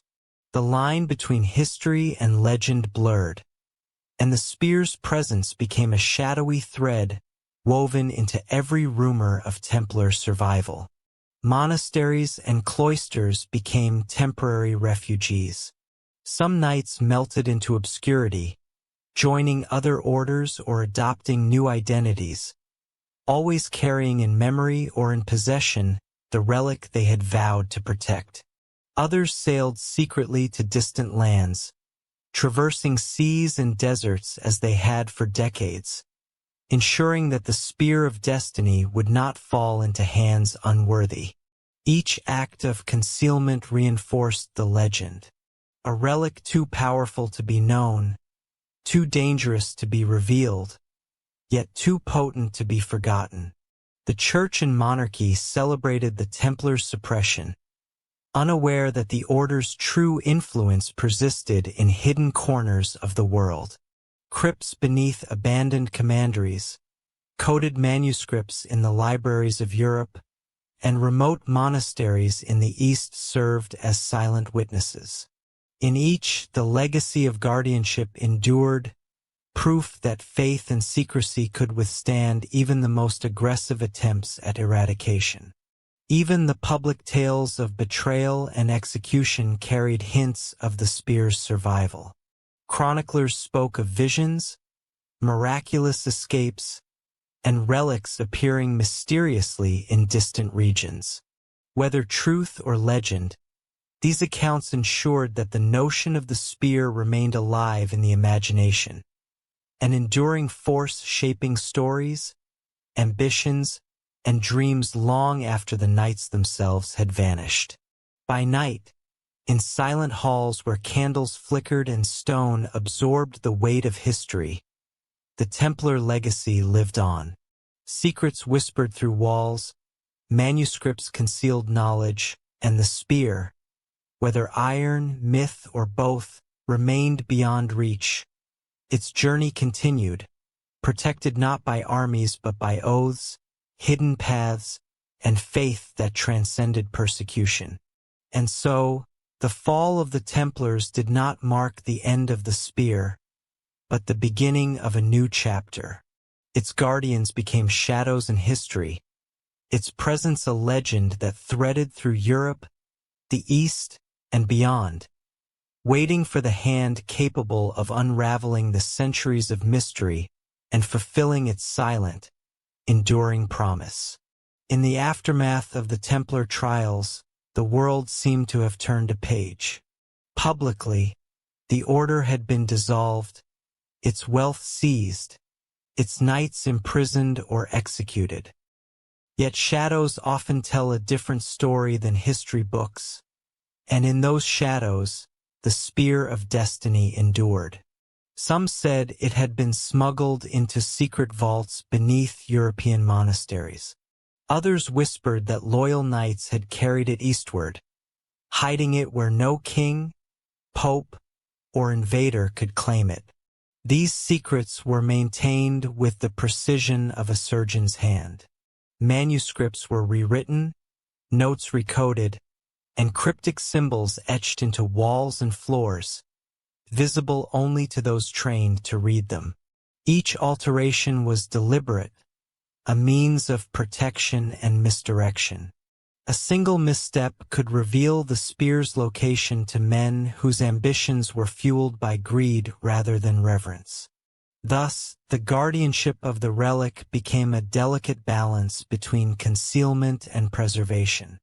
In quiet European towns, travelers told stories of cloaked figures moving under moonlight, of mysterious deliveries carried silently from one monastery to another. Some claim to have glimpsed relics hidden in plain sight, an iron shaft disguised among ceremonial tools, fragments of a map tucked into the binding of a psalter.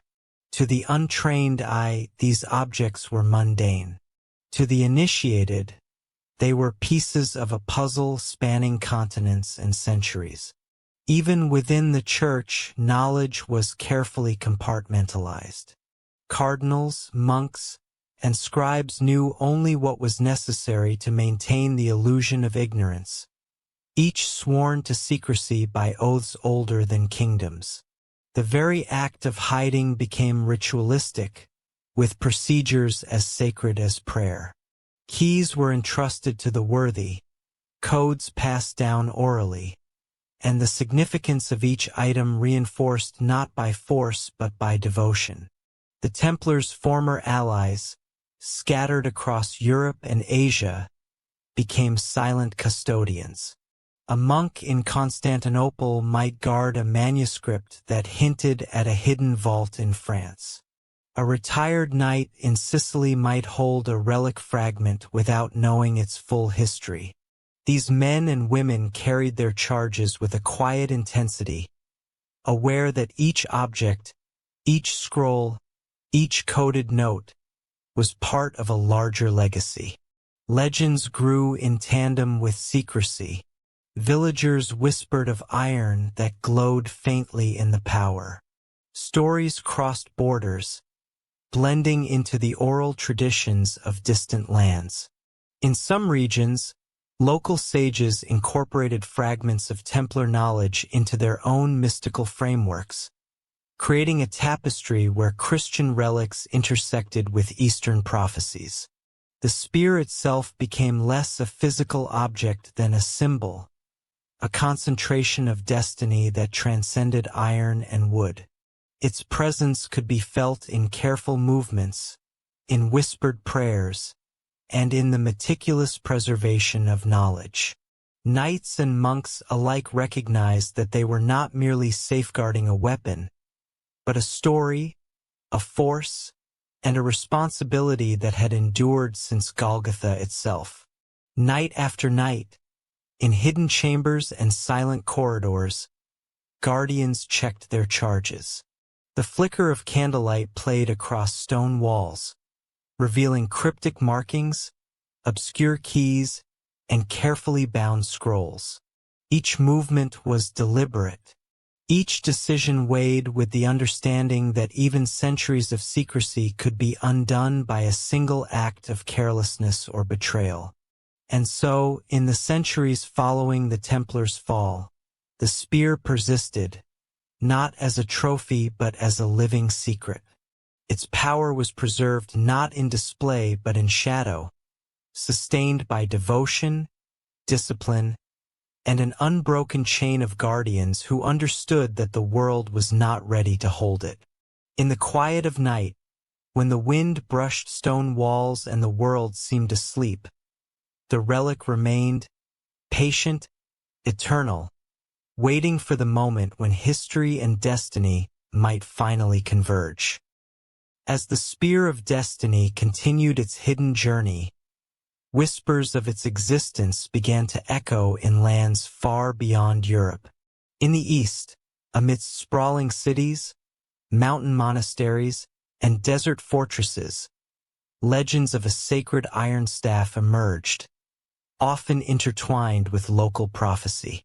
Scholars and mystics alike spoke of a weapon that could pierce not only flesh but the very fabric of fate, a relic whose power transcended cultures and religions yet remained shrouded in secrecy.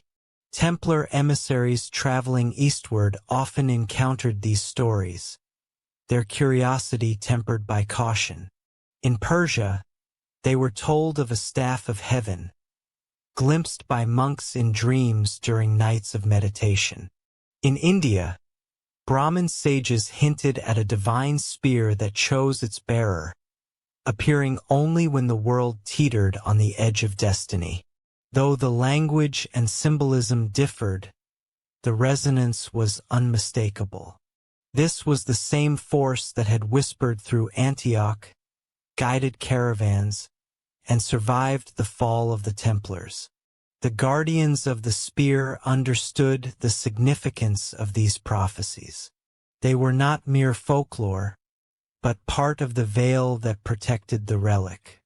Stories of the staff were intentionally amplified, propagated in ways that misled the unworthy while preserving a trail for those capable of interpreting the truth.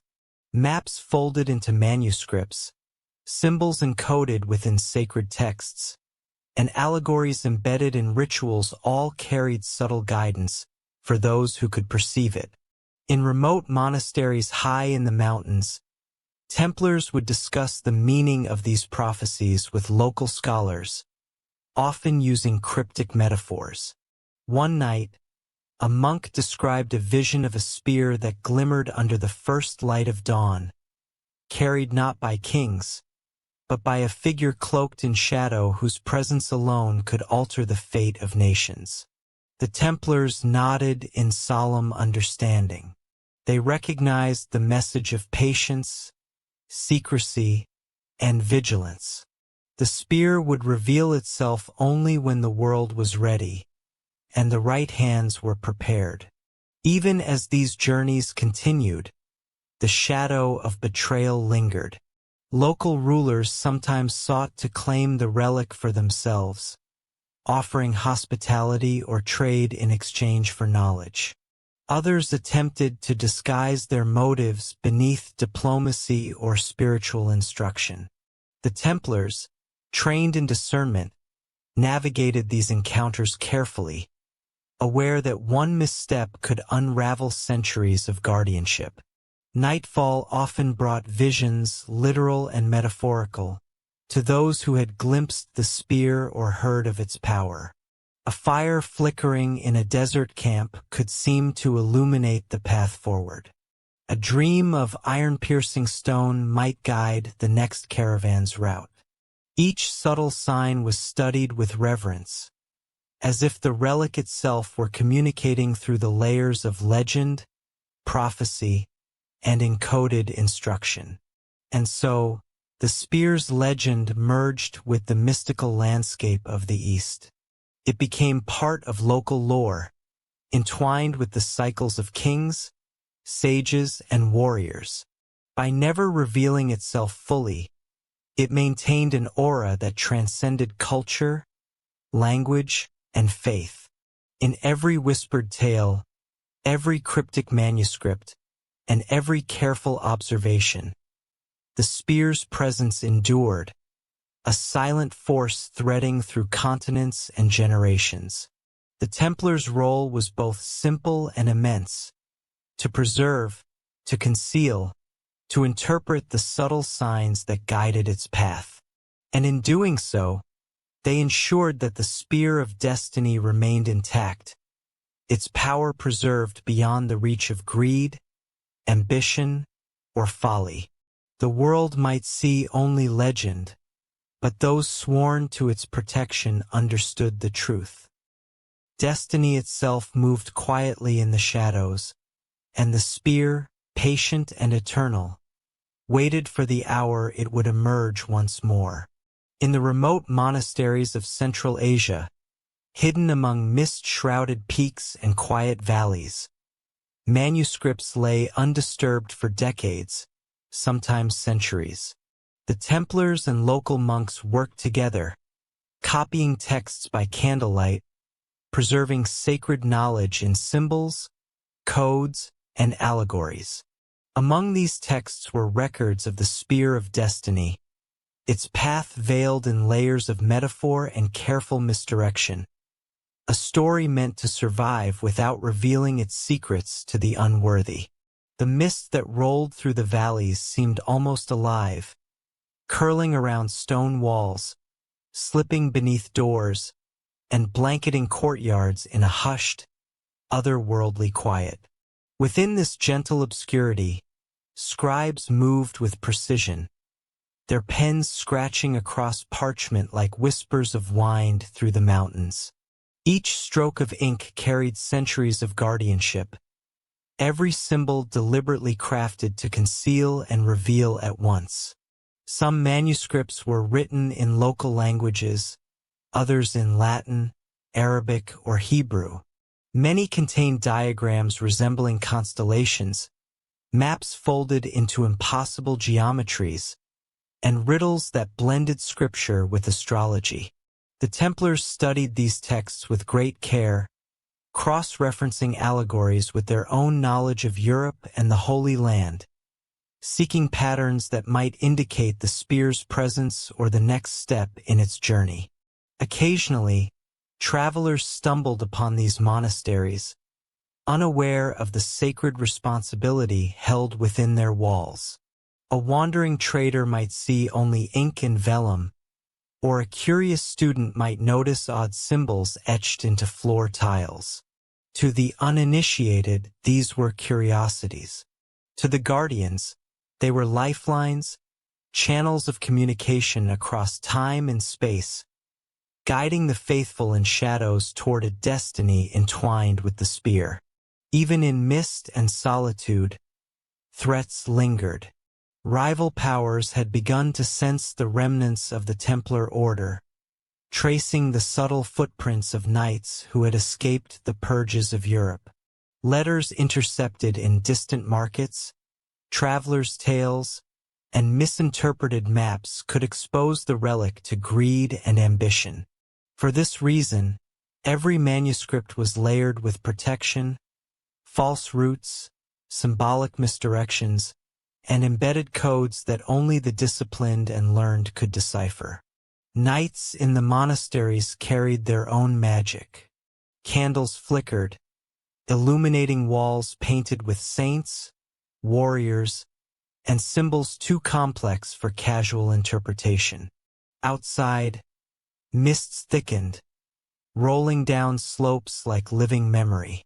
Within, monks and knights whispered in soft voices, discussing visions, observations, and instructions for future guardians.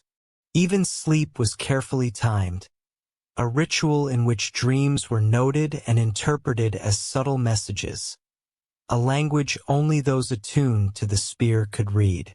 Through these manuscripts, the spear of destiny's presence became almost intangible, a force that guided decisions, inspired caution, and shaped the flow of history without ever revealing itself fully.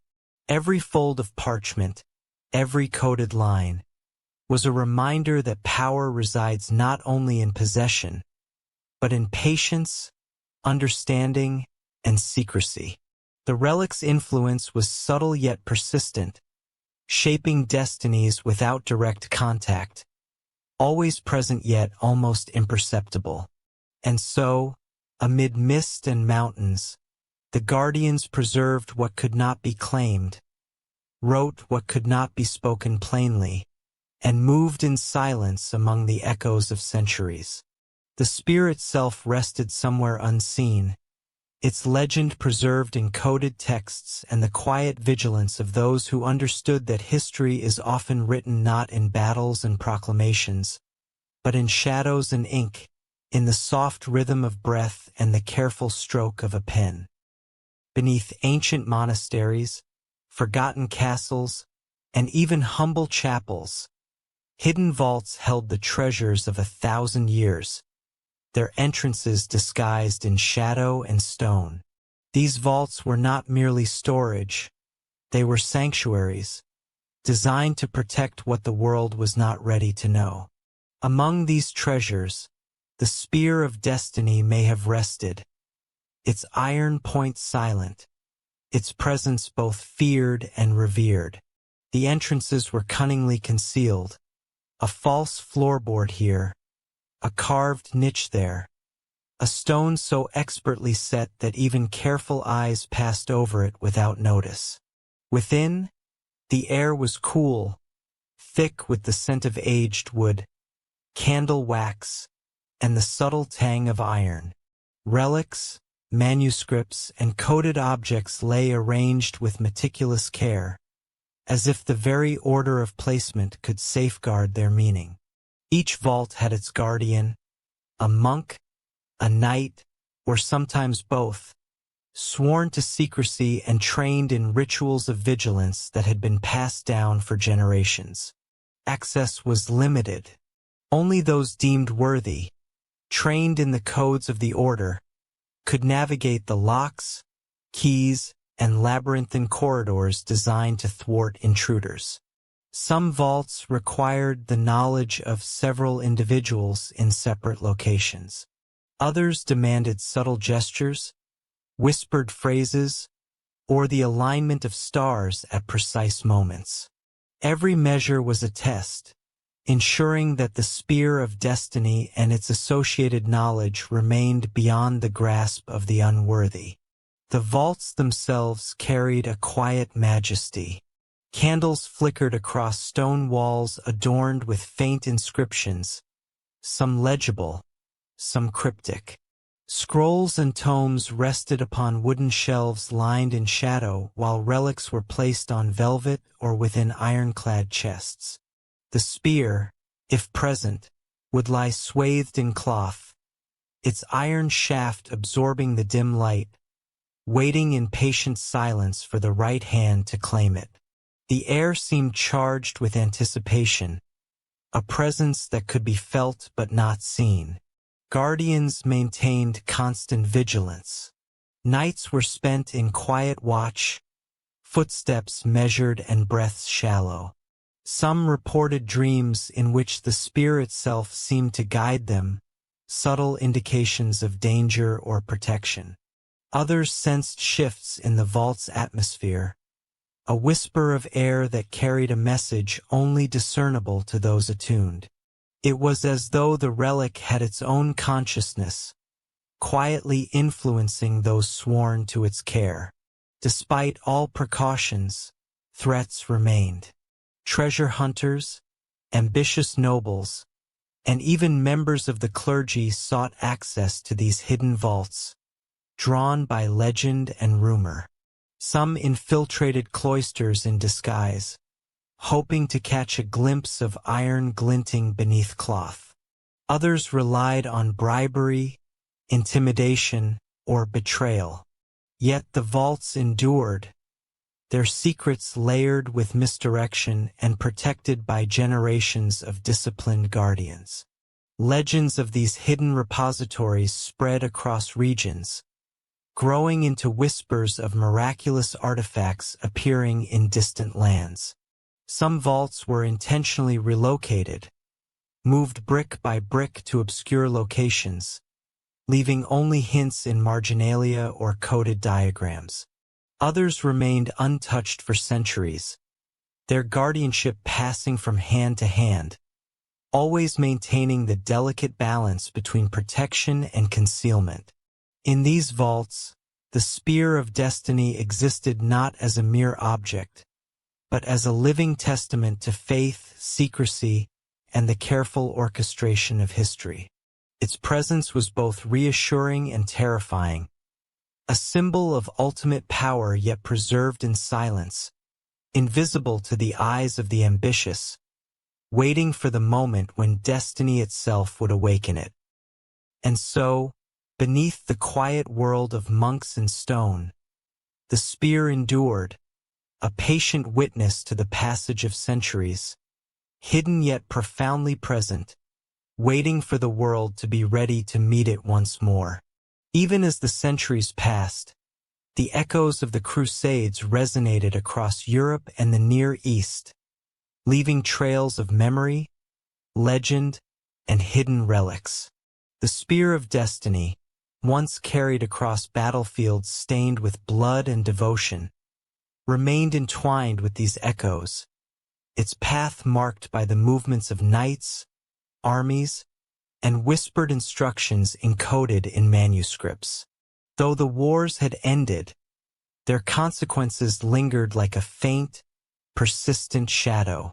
Pilgrimage routes, once crowded with soldiers and clergy, now carried merchants, travelers, and monks who unwittingly walked the same paths once traveled by Templars bearing sacred cargo.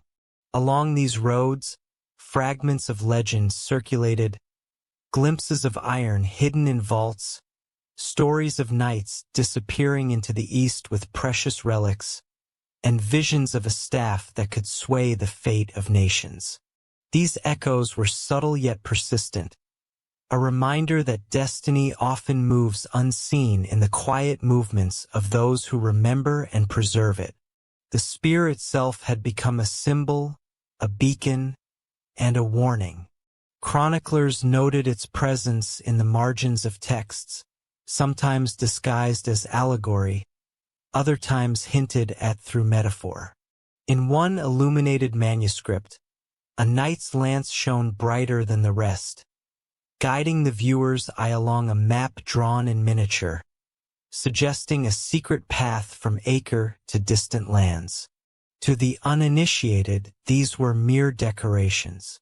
To the informed, they were threads linking past and future, connecting Europe to the East in a silent narrative of guardianship.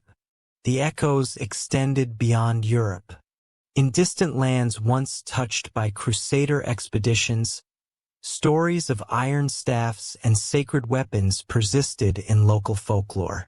Some described a relic that appeared in visions, often to warn, protect, or test the worthy. In monasteries along trade routes, Templar emissaries would encounter these tales, confirming that the spear's legend had transcended borders, becoming part of a universal mythos that intertwined Christian, Islamic, and Eastern traditions. These echoes were not passive. They influenced behavior and decisions. Knights retracing old routes found clues left intentionally by predecessors, coded markers carved into stone, subtle gestures in architecture, or cryptic inscriptions in sacred texts. Each sign was a reminder that the spear's guardianship demanded vigilance and discernment. Mistakes could mislead, yet careful observation could reveal the next step in a journey that had already spanned continents. Even kingdoms and emperors felt the ripple of the Crusades' legacy. Political maneuvering, territorial claims, and secret alliances were often influenced by rumors of sacred relics, moving quietly behind the scenes. Ambitious men sought to intercept or control these currents, believing that possession of the spear could grant them divine favor or unchallenged authority. Yet time and concealment ensured that only those trained in secrecy could perceive its true presence. At night, along deserted pilgrimage paths, the wind carried whispers of battles long past, of vows sworn, and of knights who vanished into the mists of history with sacred cargo. The echoes of swords clashing, prayers murmured, and commands whispered seemed to mingle with the present, reminding any who listen that history is not merely recorded in books, but in the persistent movement of memory, legend, and vigilance. And so, the Crusades' resonance endured not only in chronicles and ruins, but in the hidden life of the Spear of Destiny. It remained a silent witness to the ambitions, courage, and failures of men and nations, preserved by those who understood that some relics must endure in secrecy, their influence invisible yet profound, awaiting the moment when destiny itself would call them forth once more. Across Europe and Asia, rulers whispered of treasures hidden, relics coveted, and powers unseen. Among them, certain emperors and monarchs claimed knowledge of objects that could alter the fate of kingdoms. Their interest in the Spear of Destiny veiled in diplomacy and subterfuge. The spear, having survived Templar guardianship and the collapse of their order, had begun to attract attention from the highest thrones, men who understood its symbolic and strategic weight. It is said that one such emperor, seated in a hall of gilded columns and shadowed frescoes, summoned advisors in secrecy, discussing the possibility of the spear's survival. Maps were spread, letters intercepted, and coded messages compared to chronicles stored in vaults unknown to all but a select few. The discussion was careful, cautious. Even kings and emperors recognized that the object's power was as much in legend as in reality. Knowledge of it, mishandled, could bring chaos or worse. The emperor's agents moved quietly, traveling along the remnants of ancient trade routes and pilgrimage paths, following threads left by Templars who had journeyed eastward.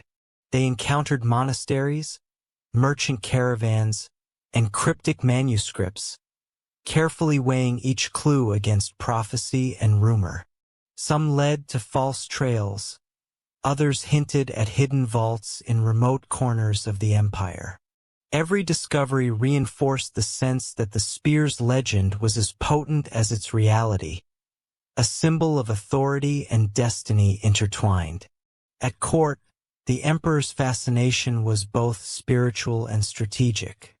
Religious advisors spoke of the spear as divine instrument, capable of conferring favor from heaven or sanctioning rulers who wielded it with righteousness. Military strategists considered it a psychological weapon, a symbol whose possession could inspire armies and cow enemies. Yet despite their best efforts, the object remained elusive, its location concealed by centuries of Templar ingenuity and the patient guardianship of monks and knights. Even within the imperial circle, secrecy was paramount. Knowledge was compartmentalized, rumors carefully spread to distract potential rivals. Couriers carried encoded letters, disguised as routine correspondence, while messengers traveled at night, shadows among shadows, delivering fragments of information to those sworn to interpret them. The emperor understood that the spear's presence alone could be a weapon. Perception of its existence could be as dangerous as the relic itself. Legends tell of moments when the emperor, alone in the quiet of his chambers, would gaze upon a map marked with symbols only he and his closest advisors could interpret. He pondered which paths might lead to the spear, which vaults held fragments of its story, and which guards remained loyal to the centuries-old chain of secrecy. Some nights, he dreamed of the iron staff itself, glowing faintly, a force waiting to choose its time, waiting for the hand capable of wielding destiny. And so, in palaces and fortresses, across borders and empires, the pursuit of the spear continued. Yet despite the wealth, power, and influence of emperors, the relic remained beyond reach. It endured in vaults, cloisters, and the hidden corridors of history, protected by vigilance, patience, and devotion. The emperor's secret, like the spear itself, became part of the silent, invisible architecture of destiny, a reminder that some forces shaped the world quietly, waiting for the moment to emerge with consequence beyond imagination. Centuries passed, yet the spear of destiny refused to vanish from human consciousness. Though its physical presence remained hidden, the legend itself grew, entwining with the histories of nations, the memories of secret orders, and the imaginations of those who dared to dream beyond what could be seen. In towns, monasteries, and distant empires, whispers told of an iron staff that bore divine authority, a relic that survived the fall of empires, the collapse of borders, and the relentless passage of time. The Templars' legacy persisted in clandestine circles. Guardians who had survived purges, who had carried fragments across deserts and oceans, became myth themselves. Stories emerged of knights who vanished into the east, of monks who safeguarded manuscripts in misty mountains, and of voyages where destiny itself seemed to guide those brave enough to follow. In these stories, the spear became more than a weapon. It became an idea, a symbol of authority, faith, and unbroken vigilance. Local legends fused with European tales. In Asia, scholars and mystics spoke of a divine weapon that would appear when the world hung between chaos and order. In Europe, secret societies whispered of the Templar relic, hidden yet potent, capable of influencing kings and emperors alike. Across continents, the narrative grew richer, layering prophecy atop reality, weaving myth with the careful truth preserved by centuries of guardianship. Even in times of peace, the legend influenced decisions. Scholars interpreted coded manuscripts, rulers pursued obscure rumors, and seekers of power followed paths that had been carefully obscured by the Templars. The spear's influence was subtle yet pervasive. Its mere story shaped ambitions, inspired quests, and guided choices without ever needing to manifest physically. Its essence had transcended iron and blood. It had become destiny incarnate. Night after night, across the hidden corners of the world, guardians continued their vigilance. The spear, wrapped and concealed, rested in silence, yet seemed to pulse with the weight of history. Its presence was both quiet and commanding, a reminder that power, when concealed and preserved with devotion, carries a force beyond that of armies or gold. Even the faintest glimpse in a candlelit vault, a trace in a coded manuscript, or a whispered prophecy reminded the faithful that the relic endured. Legends spoke of its eventual return. Some said it would appear to the worthy in a moment of great peril. Others whispered that the spear chose its own time, revealing itself only when destiny demanded. Across lands, the story inspired reverence, fear, and hope, binding generations to a single, persistent thread. The iron point that had pierced Golgotha remained, waiting, patient, eternal. And so the spear of destiny, reborn in legend, became a force that transcended history. It was a symbol of faith preserved, of secrecy maintained, and of destiny that moves quietly through time, waiting for the hand that would someday reclaim it, for the moment when myth and reality converge once more. Its story endures, silent but potent, a thread woven through the tapestry of human history, whispering that some relics, some truths, and some destinies cannot be destroyed, only hidden until the world is ready. And now, as the centuries draw close to the present day, the spear of destiny rests once more in obscurity. Its journey has spanned continents, empires, and centuries, carried by knights, hidden by monks, and whispered about by scholars and rulers alike. In quiet vaults, beneath stone floors, behind false walls, or folded into coded manuscripts, it lies waiting, silent yet aware, its iron shaft absorbing the dim light of flickering candles and the shadows of those sworn to protect it. Time has softened the edges of memory, yet the legend remains vivid. Across Europe and Asia, the echoes of its presence resonate in whispered tales, in the careful study of manuscripts, in the design of cloisters and temples, and in the cautious steps of guardians who know that some secrets are heavier than kings and broader than empires. Every decision, every misdirection, Every coded word has been a thread woven into a tapestry designed to protect what is too powerful for the world to hold in open view. Even now, subtle traces of the spear's journey can be discerned by those attuned to history's hidden currents. Ancient monasteries whisper of iron beneath the stone. Scrolls and forgotten languages hint at paths through mountains and deserts, and cryptic symbols in libraries obscure the locations of objects that carry power far beyond ordinary perception. The Templars' discipline, the Emperor's secrets, and the careful vigilance of generations of guardians have ensured that the spear's story is preserved, not in grand displays, but in shadows and silence.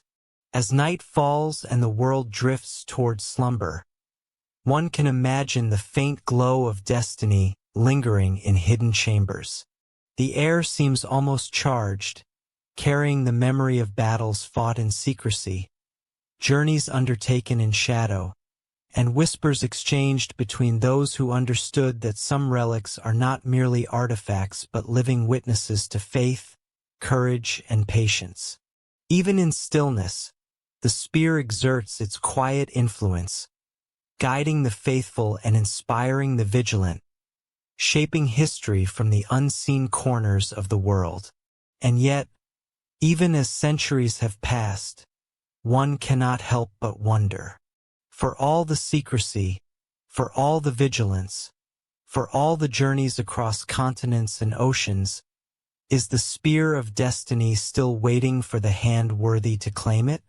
Does it lie buried beneath stone, concealed within manuscripts, or resting quietly in some forgotten vault, its presence known only to shadows? Or has destiny itself shifted, allowing the world to glimpse a power it was never meant to hold? In this twilight of secrets, where history and legend converge, the relic endures, silent, eternal, patient. Its journey has been long, its guardianship unbroken, and its story unfinished. The world may sleep unaware, yet the spear of destiny persists, waiting for the moment when myth and reality might finally intersect, when the iron that pierced the heavens touches the world once more. Thank you so much for watching. See y'all in the next one video. If you like my channel, like and subscribe.